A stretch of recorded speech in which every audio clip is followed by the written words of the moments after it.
네, 레드캠프 오늘은 하태경 국민의힘 의원과 함께합니다. 어서 오세요, 의원님. 예, 반갑습니다.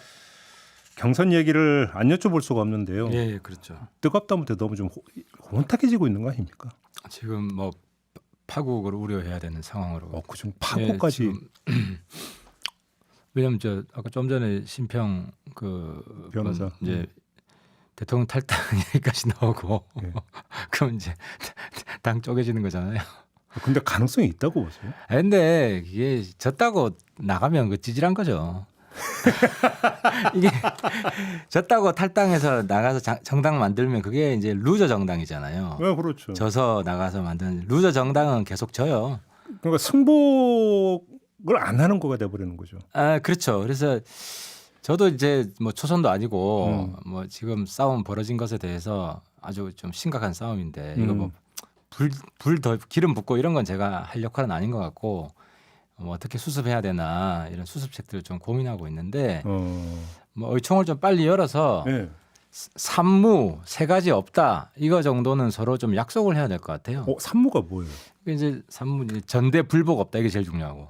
예. 불복 없다 무조건 승복한다 누가 돼도. 근데 두 번째는 뭐 이제 윤 대통령이 강력히 원하니까 윤심팔이 없다. 더 이상 그러니까 어느 후보든 윤심을 입에 올리지 마라. 올리지 마라. 그다음에 이제 반윤몰이 하지 마라. 아, 반윤머리 하지 마라. 지금 당에서 웃기는 게 좀 친윤 내가 열심히 하겠다는데 너 하지 마. 너 친윤 하지 마. 그러니까 대통령 돕겠다는데 너 돕지 마. 이런 좀 이상한 상황이. 동급이 아니래죠.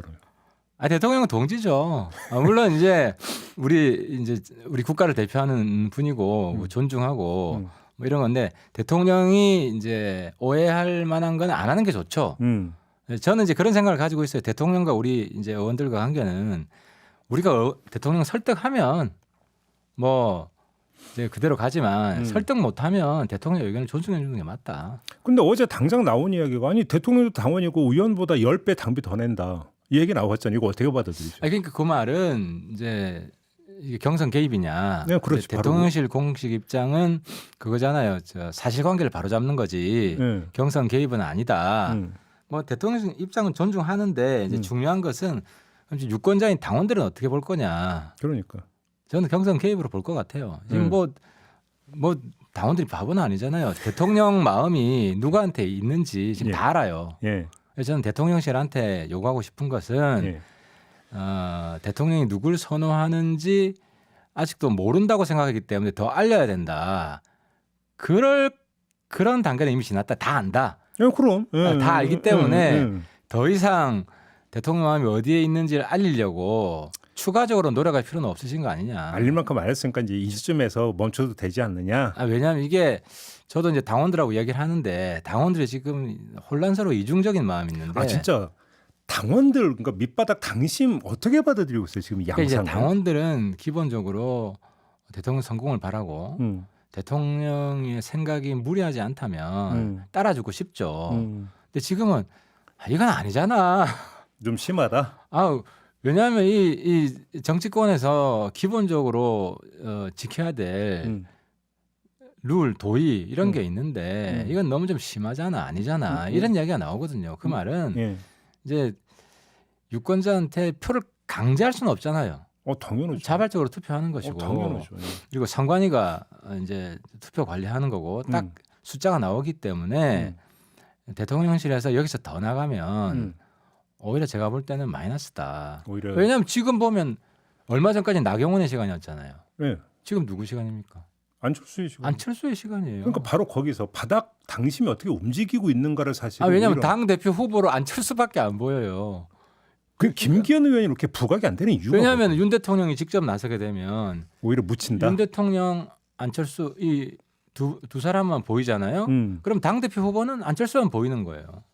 그렇죠. 그러니까 안철수만 보이게 하는 선거를 누가 지금 주도하고 누가 조장하고 있느냐. 오히려 도와주는 결과를 빚는다 이런 말씀이시네요. 제가 볼 때 그럴 가능성이 높아지고 있다고 봅니다. 오히려. 예. 그러면 경우에 따라서는 안철수 의원이 정말 당 대표가 될 수도 있다. 이 상황으로. 그러니까 저 같은 경우도 대통령 잘 되고 싶고 대통령 뭐 밀어드리고 싶은데 지금 이대로 가다가는 총선에서 질 것 같다. 대통령 지지율도 더 빠질 것 같다. 그럼 대통령 지지율 더 빠질 것 같으면 대통령을 위해서라도 이러면 안 됩니다. 라고 말씀을 드려야 되잖아요. 네. 그러니까 지금 안철수만 돋보이게 하는 선거를 대통령실이 주도하고 있는데 대통령 마음은 다른 데 있다?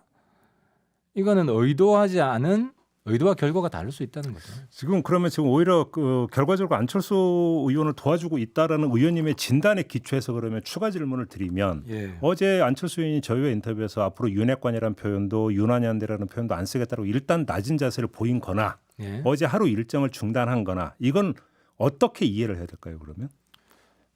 이제 대통령 의견은 전 존중할 필요가 있다고 봅니다. 왜냐하면 유대간의 의미도 사실 출발은 비하 조롱의 의미로 시작된 건 맞아요. 이준석 대표가 만든 말이죠. 시작은 그래요. 예, 예. 근데 이제 이게 너무 많이 쓰이다 보니까 약간 대통령 측근의 다른 말, 중립적인 의미도 가미했어요. 근데 저는 그 출발할 때 의미를 누구나보다 잘 알고 있기 때문에 윤핵관 말은 잘 안 쓰고 여기서도 주류 뭐 이런 식으로 썼지만 근데 이제 대통령은 부정적인 의미로 이해하고 있다는 거 아닙니까? 예. 그러니까 이제 안윤연대 이야기하면서 이제 대통령이 부정적으로 인식하고 있는 말을 자꾸 쓰는 거는 안 맞죠. 안 맞고 또 안윤연대도 뭐 저는 쓸 수 있는 말이라고 생각을 합니다. 그러니까 대통령하고 관계를 잘 맺고 대통령 도와드리겠다는 뜻인데 그렇죠. 근데 대통령실은 또 다르게 이해를 하잖아요. 지금 이제 직역하냐 의역하냐의 차이입니까? 그렇죠. 그러니까 그건 이제 이해를 하고 존중을 해주지 않은 거죠. 저는 안철수 캠프가 예. 그 직접 충돌하는 걸 피하는 거는 잘하는 거라고 생각을 합니다. 아, 잘하는 거라고 예. 보십니까? 뭐 그래서 혹시 이게 또 철수로 가는 거 아니야? 이거는 섣부른 전망이라고 봐야 되겠죠. 이름대로 철수 안 할 것 같은데요, 이번에. 아, 안철수. 그렇게 봐야 그러니까 돼. 제가 안윤연대라고 그랬구나. 윤한연대라고 그러죠. 윤한연대. 근데 또 이진복 수석은 안윤연대라고 했어요. 또 당연히. 그건 이제 말하다. 저도 뭐 사람 말이 그렇잖아요. 이게 그건 참 생각하고 말할 때도 있지만 관성적으로 말이 먼저 나오고 그다음 생각하는 경우도 있으니까. 중요하지 않고 윤한이고 안윤이고 뭐가 중요해요? 그렇죠. 근데 아무튼 근데 윤석열 대통령이 윤핵관이라는 표현을 사람은 방해꾼을 하면서 적이라고 하는 단어를 쓴 건 어떻게 받아들이세요? 이건 너무 과한 표현 아닙니까? 그 이제 사실 이거 다 아는데 이준석 대표가 윤핵관이라는 말을 썼고 이준석 대표를 염두에 두고 한 말입니까? 두 사람의 관계는 사실 그렇게 왔잖아요. 지금 왜냐하면 당에서 이제 징계를 받았고 그래서 이제 그 관계는 어쨌든 단기간에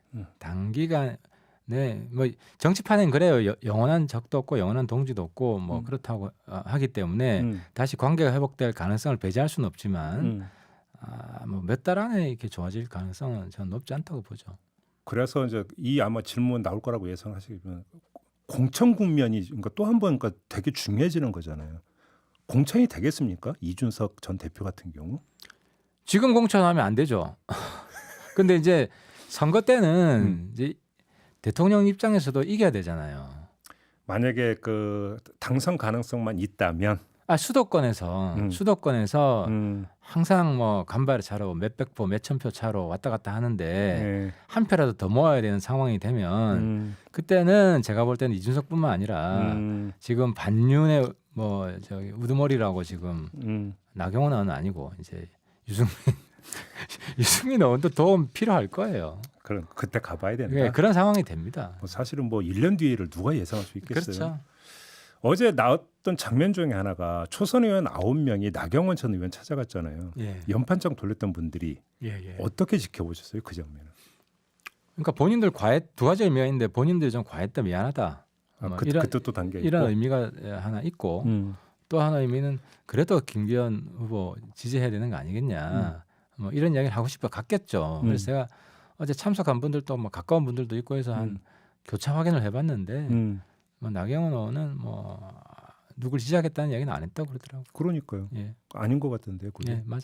그래서 왜냐하면 나경원 의원이 이제 출마 안 한다고 했을 때 가장 이제 강렬한 이제 메시지가 뭐였냐면 무질서한 생명력, 질서 있는 무기력. 맞아요. 그죠? 그 표현 썼죠. 그러면 나경원 의원이 무기력보다는 생명력을 택하지 않을까요? 그렇게 보세요. 본인 입장대로라면. 알겠습니다. 질서보다는 줄 서는 것보다는 뭐 가만히 있으시겠죠. 지금 그 천하람 변호사가 당대표 도전장을 냈고 김용태 전 최고나 허은하 의원이 또 최고위원에 도전을 하지 않았습니까? 예. 이른바 친이준석계라고 불리는 예. 이분들의 어떤 진입 가능성은 어떻게 전망을 하세요? 저는 꽤 높다고 봅니다. 왜냐하면 고정표가 있어요. 제가 이제 표 분석을 해봤는데 이제 우리 당원들 중에 한 20%가 새로 들어온 2030이에요. 그 이제 젊은 열풍 이준석 젊은 당 대표 열풍과 함께 이제 들어온 사람들인데, 근데 이제 전체 당원 중에 투표권 있는 당원 중에 20%지만 보통 투표율이 한 50%밖에 안 됩니다. 그러면 다 투표한다 그러면 40%의 고정표가 있는 거잖아요. 그럼 100%뭐 투표할 일은 없으니까 30%, 35% 잡으면 35에서 35% 고정표가 있다는 겁니다. 그러면 뭐 1차는 통과하죠. 아, 그렇게 보시고. 예, 근데 문제는 얼마나 많이 투표장에 갈 거냐 하는 건데 뭐 경선 열기가 뜨거워지면 뜨거워질수록 정치에 관심이 있기 때문에 입당하는 분은 정치에 관심이 높은 분들이에요. 그렇죠, 그래서 그렇죠. 뭐 기본표가 있는 사람들이다, 후보들이다 이렇게 봐야죠. 근데 좋든 나쁘든 지금처럼 이렇게 아주 뜨거워지면은 투표는 올라갈 수 있는 거잖아요. 얼마든지. 더 올라갈 수 있죠. 그래서 그렇죠. 50, 60 이렇게 할 수가 있는데 이제 그 동력이 두 가지 다 있죠. 이제 윤 대통령 마음이 어디에 있다는 걸 누구나 다 알게 됐기 때문에 투표하는 사람도 있고 이건 아니다. 근데 이제 당원들이 굉장히 똑똑해졌어요. 과거에 비해서. 이제 당원들도 가장 걱정하는 거는 내년 총선 승리거든요. 대통령을 위해서라도. 그럼 총선 승리면 수도권이잖아요. 그렇죠. 그럼 수도권 승리하는데 이대로 가는 게 맞냐? 이대로 가면 안 된다? 이런 판단이 있을 거 아닙니까? 그걸 가지고 판단을 하시겠죠. 알겠습니다. 아무튼 그럼 지금 의원님께서 아까 하신 것처럼 이제 빨리 의총을 열어서 산무 선언을 해야 된다고 지금 말씀하셨잖아요. 예. 하나의 어떤 정리 방안으로. 예. 어떻게 좀 의총 소집을 요구하실 계획입니까? 아니면 좀 얘기가 되고 있는 겁니까? 어떻습니까? 제가 뭐 저 지도부한테는 요구는 했어요. 아, 요구했어요. 일단 뭐 의총이 어려우면 중진 회의라도 좀 해서 전당대회, 사실 전당대회를 거치면서 당 지지율이 높아져야 되거든요. 대통령 지지율도 높아져야 이른바 되고. 컨벤션 효과라는 게 그렇죠. 있으니까. 근데 지금 보면 당 지지율이나 뭐 대통령 지지율이 뭐 조금 높아졌던데 최근 사태를 반영하면 또 높아질까, 더 떨어지지 않을까 걱정도 되고. 그래서 컨벤션 효과를 좀 극대화할 수 있는 당 총의를 좀 모을 필요가 있다는 생각이 들고. 지도부는 뭐라고 고려해 보겠다. 고려해 보겠다. 한번 이야기를 해보겠다. 알겠습니다. 좀 다른 몇 가지 현안 여쭤봐야 될 것 같은데 천공 관련 의혹이 제기가 됐잖아요. 예. 그때 그 의원님께서 김용현 그 경호처장하고 통화를 연락한 부분을 밝히신 바가 있어요. 예, 맞습니다. 예. 그래서 이제 휴대폰을 이제 보면 되는 거 아니냐는 취지의 말씀하셨는데 그렇죠. 예.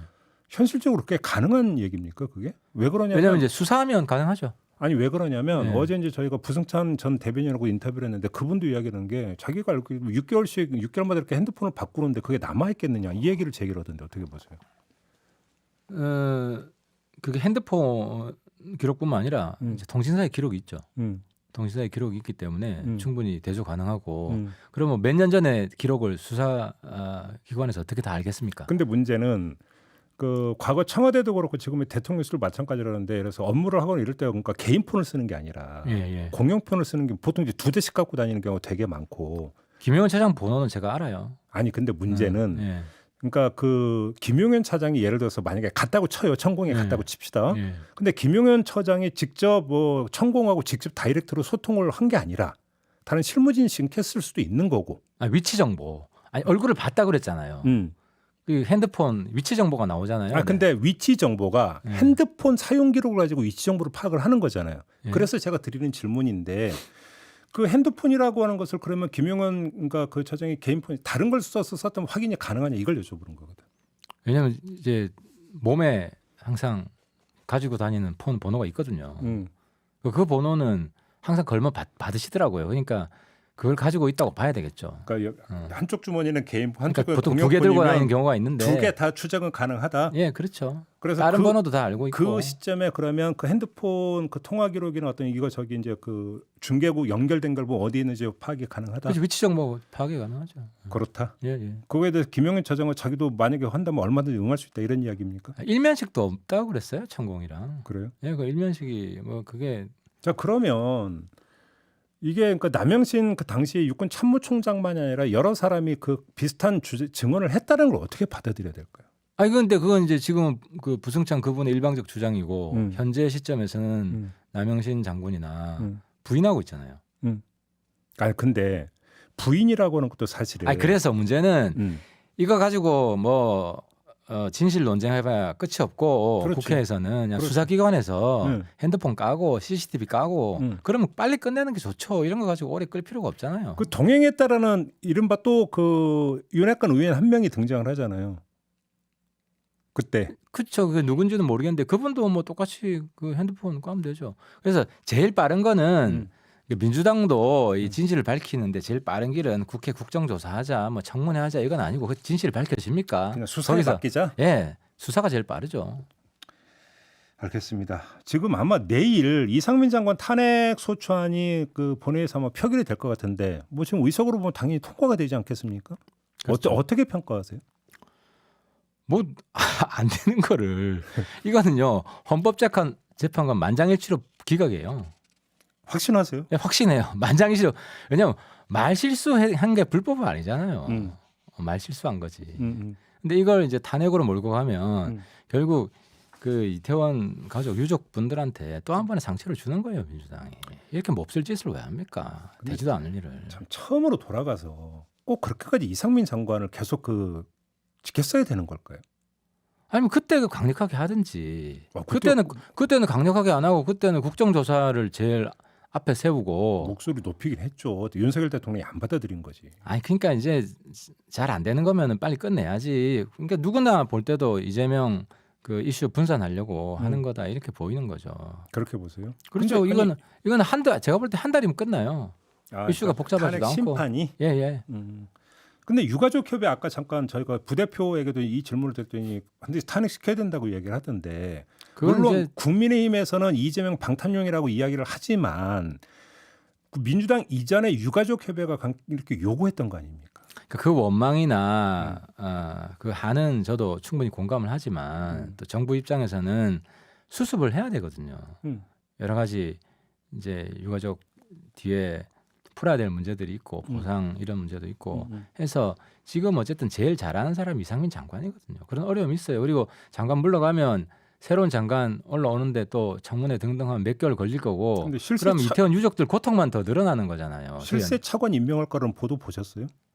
아니 그건 뭐 나중 일이고 탄핵하면 이제 업무 정지가 되니까 또 그 행안부 일은 해야 되기 때문에 뭐 고육지책이 나올 수는 있지만 근데 어쨌든 민주당의 지금 저 수는 유족들 상처만 더 한 번 우려내는 거다. 결국 기각되면 상처만 더 커진다 이런 더 커진다, 말씀이신가요? 그렇죠. 짧게 오세훈 시장하고 또 같이 당 활동도 하시고 했잖아요. 예. 지금 시청 앞 분향소 있잖아요. 예. 그냥 일단 좀 그 지켜보고 오히려 도와줄 이럴 여지가 없는 건가요? 오세훈 시장 입장에서? 그러니까 이제 분향소 문제는 유족들하고 좀 잘 상의를 하고 그러니까 이제 유족들 입장에서도 그 세월호 우리가 트라우마가 있잖아요. 그러니까 유족들 상처가 잘 안 물었을까. 그 과정에서 정치적으로만 계속 정치적 정쟁의 한 소용돌이 한가운데 있으면서 국민들의 세월호에 대한 그런 인식도 별로 안 좋아졌어요. 그게 과연 고인들을 위하는 길인가.